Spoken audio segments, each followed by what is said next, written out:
Hello friends, welcome to my channel Aarambh classes. आज के इस वीडियो में हम लोग एनसीईआरटी 360 डिग्री के साइंस के क्वेश्चंस को आपके साथ डिस्कस करेंगे। इस बुक में एनसीईआरटी के क्लास 6 to 12 साइंस के पेज बाय पेज क्वेश्चंस दिए हुए हैं। तो बिना देर किए चलिए आज का ये वीडियो स्टार्ट करते हैं। आगे के क्वेश्चंस क्लास 6 से रिलेटेड हैं। चैप्टर 1 भोजन के घटक से रिलेटेड क्वेश्चंस हैं। पहला प्रश्न है, भोजन का व्यंजन जो कच्चा सामग्री से मिलकर बनता है से प्राप्त होता है। पहला है पादपों से, दूसरा है जंतुओं से। उपर्युक्त में से कौन सा कथन सही है? इसका सही आंसर है ऑप्शन सी, दोनों से। पादपों और जंतुओं दोनों से। प्रत्येक व्यंजन एक या एक से अधिक प्रकार की कच्ची सामग्री से बना होता है जो हमें पादपों या जंतुओं से मिलते हैं। इस कच्ची सामग्री के संघटक क्या हैं? इस कच्ची सामग्री में हमारे शरीर के लिए कुछ आवश्यक घटक होते हैं। इन घटकों को हम पोषक कहते हैं। हमारे भोजन में मुख्य पोषक कार्बोहाइड्रेट, प्रोटीन, वसा, विटामिन तथा खनिज लवण है। इसके अतिरिक्त हमारे भोजन में रुक्षांश तथा जल भी शामिल है जिनकी हमारे शरीर को आवश्यकता है। अगला प्रश्न है, हमारे भोजन में मुख्य पोषक पदार्थ निम्न में से कौन है? इसका सही आंसर है ऑप्शन डी, इनमें से सभी। कार्बोहाइड्रेट, प्रोटीन और वसा। कच्ची सामग्री में हमारे शरीर के लिए कुछ आवश्यक घटक होते हैं। इन घटकों को हम पोषक कहते हैं। हमारे भोजन में मुख्य पोषक कार्बोहाइड्रेट, प्रोटीन, वसा, विटामिन तथा खनिज लवण है। इसके अतिरिक्त हमारे भोजन में रुक्षांश तथा जल भी शामिल है जिनकी हमारे शरीर को आवश्यकता है। अगला प्रश्न है, हमारे भोजन में मुख्य पोषक पदार्थ निम्न में से कौन है? इसका सही आंसर है ऑप्शन सी, दूसरा और तीसरा, प्रोटीन और वसा। हमारे भोजन में मुख्य पोषक प्रोटीन, वसा, विटामिन तथा खनिज लवण है। इसके अतिरिक्त हमारे भोजन में रुक्षांश तथा जल भी शामिल हैं जिनकी हमारे शरीर को आवश्यकता है। अगला प्रश्न है, कार्बोहाइड्रेट, प्रोटीन एवं वसा के परीक्षण के लिए निम्नलिखित विलयनों में से किसका उपयोग करते हैं? इसका सही आंसर है ऑप्शन डी, इनमें से सभी। आयोडीन, कॉपर सल्फेट और कास्टिक सोडा का।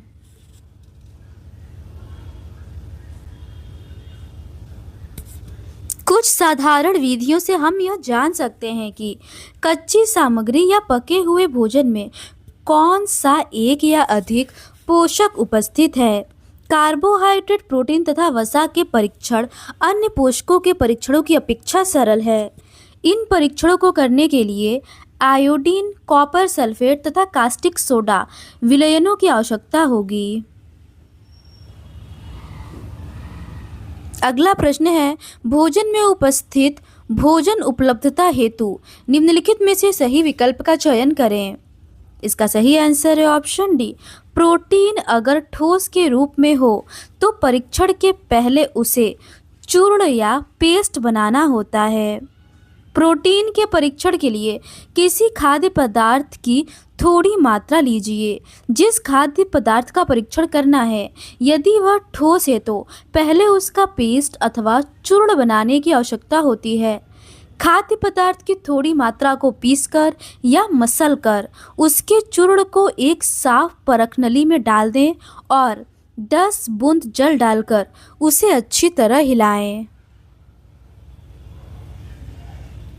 अगला प्रश्न है, निम्नलिखित में से किसे ऊर्जा देने वाला भोजन कहते हैं? इसका सही आंसर है ऑप्शन बी, दूसरा और तीसरा।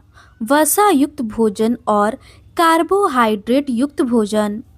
कार्बोहाइड्रेट मुख्य रूप से हमारे शरीर को ऊर्जा प्रदान करता है। वसा से भी ऊर्जा मिलती है।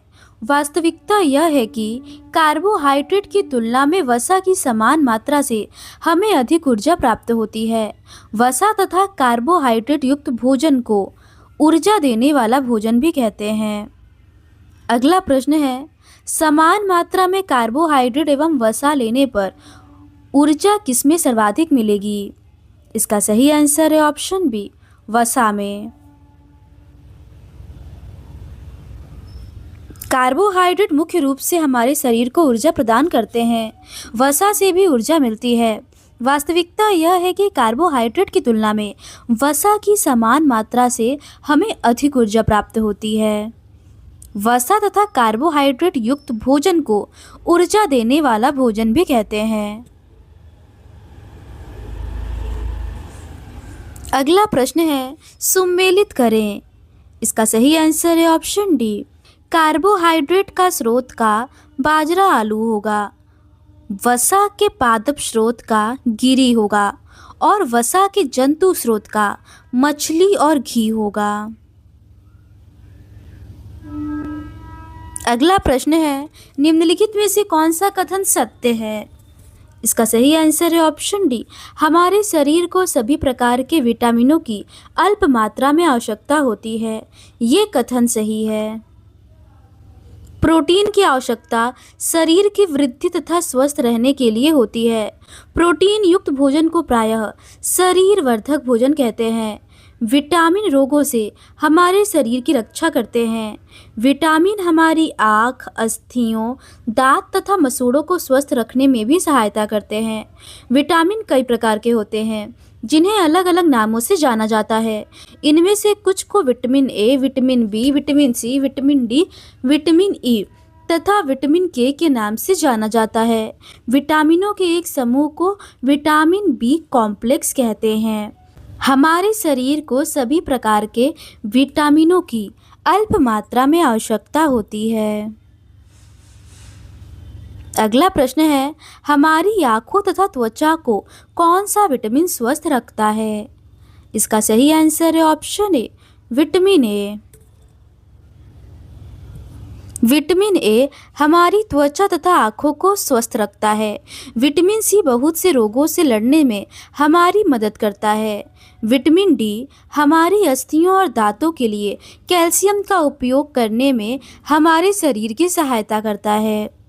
अगला प्रश्न है, हमारे शरीर में बहुत प्रकार के रोगों से लड़ने में मदद करने वाला विटामिन कौन सा है?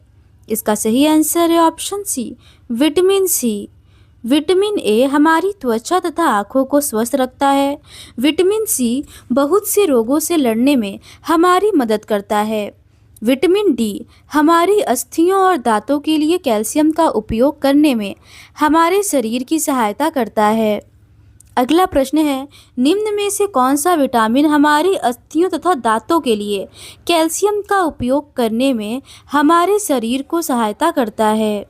इसका सही आंसर है option D, vitamin D. Vitamin A हमारी त्वचा तथा आँखों को स्वस्थ रखता है। विटामिन सी बहुत से रोगों से लड़ने में हमारी मदद करता है। विटामिन डी हमारी अस्थियों और दांतों के लिए कैल्शियम का उपयोग करने में हमारे शरीर की सहायता करता है।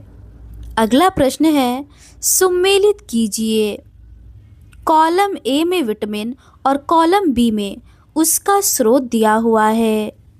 इसका सही आंसर है ऑप्शन बी, विटामिन ए का पपीता, गाजर और आम होगा। विटामिन बी का यकृत, चावल होगा। विटामिन सी का अमरूद और मिर्च होगा और विटामिन डी का मछली का तेल होगा।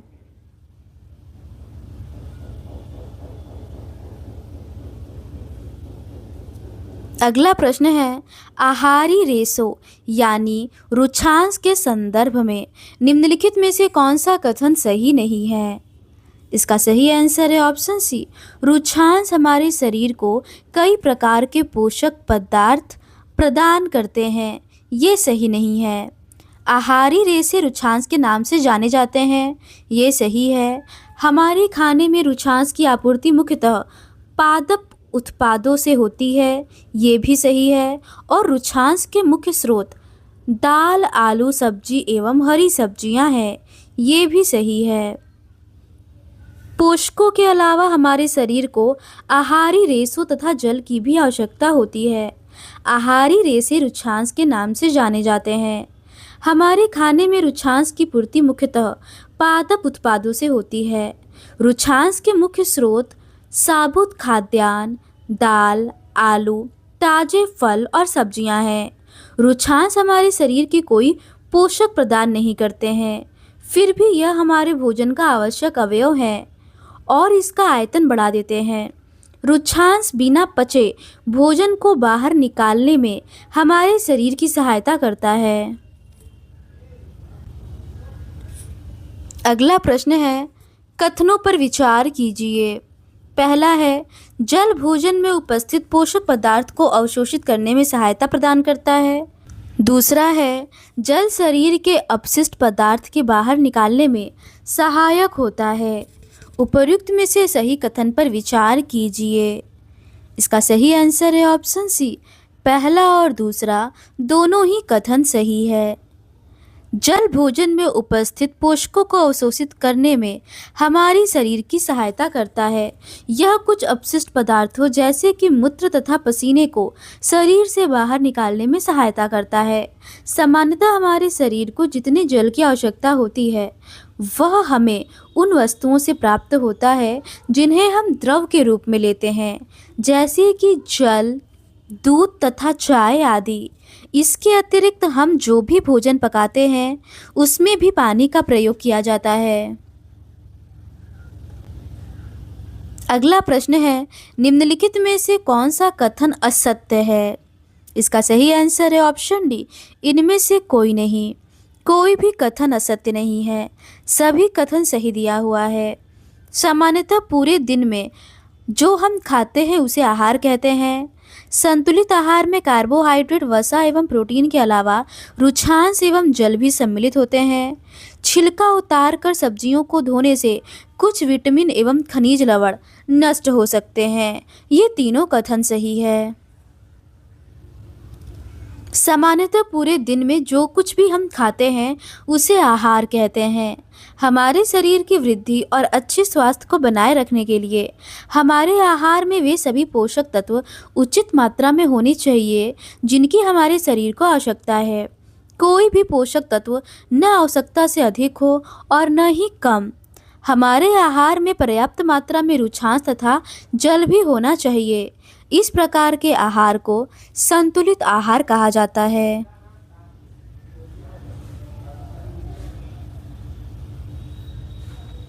छिलका उतारकर यदि सब्जियों और फलों को धोया जाता है तो यह संभव है कि उनके कुछ विटामिन नष्ट हो सकते हैं। सब्जियों और फलों की त्वचा में कई महत्वपूर्ण विटामिन तथा खनिज लवण होते हैं।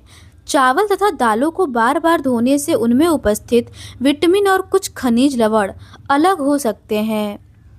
अगला प्रश्न है, भोजन के पकाने से कौन सा विटामिन आसानी से नष्ट हो जाता है? इसका सही आंसर है ऑप्शन सी, विटामिन सी। भोजन पकाने से विटामिन सी आसानी से गर्मी से नष्ट हो जाता है। अगला प्रश्न है, हमारे भोजन में वसा की मात्रा अधिक होने पर शरीर पर क्या प्रभाव पड़ेगा? इसका सही आंसर है ऑप्शन ए, शरीर मोटापा का शिकार हो जाता है।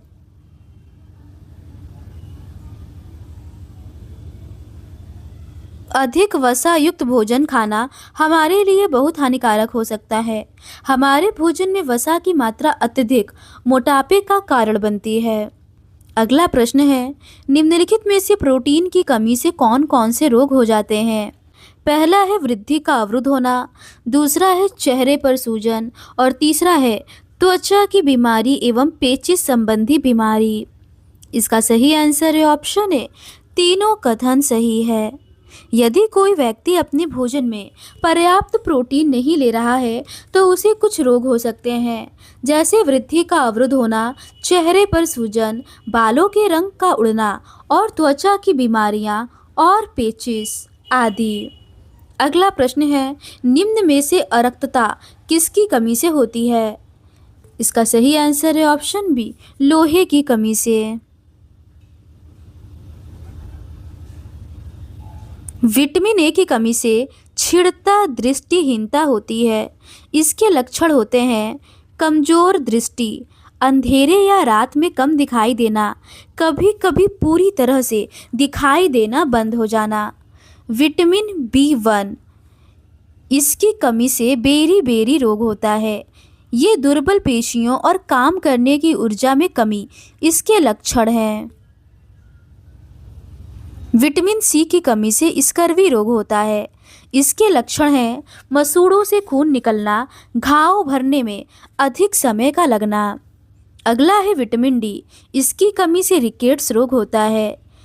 इसके लक्षण हैं अस्थियों का मुलायम होकर मुड़ जाना।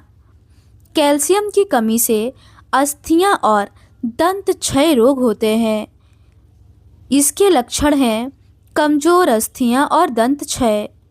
आयोडीन की कमी से घेंघा या गायटर रोग होता है। इसके लक्षण हैं गर्दन की ग्रंथि का फूल जाना, बच्चों में मानसिक विकलांगता। लोह की कमी से अरक्तता होती है। इसके लक्षण हैं कमजोरी। अगला प्रश्न है गायटर रोग किसकी कमी से होता है? इसका सही आंसर है ऑप्शन डी, आयोडीन की कमी से। अगला प्रश्न है अस्थियां एवं दंत क्षय किसकी कमी से होता है? इसका सही आंसर है ऑप्शन ए, कैल्शियम की कमी से। अगला प्रश्न है सुमेलित कीजिए। कॉलम ए में विटामिन और कॉलम बी में कमी से होने वाले रोग दिए हुए हैं। इसका सही आंसर है ऑप्शन बी, विटामिन ए की कमी से दृष्टि क्षीणता, विटामिन बी 1 की कमी से बेरी बेरी, विटामिन सी की कमी से स्कर्वी और विटामिन डी की कमी से रिकेट्स रोग होता है। अगला प्रश्न है दुर्बल पेशियां एवं काम करने की ऊर्जा में कमी किस विटामिन की कमी से होता है? इसका सही आंसर है ऑप्शन बी, विटामिन बी 1 की कमी से।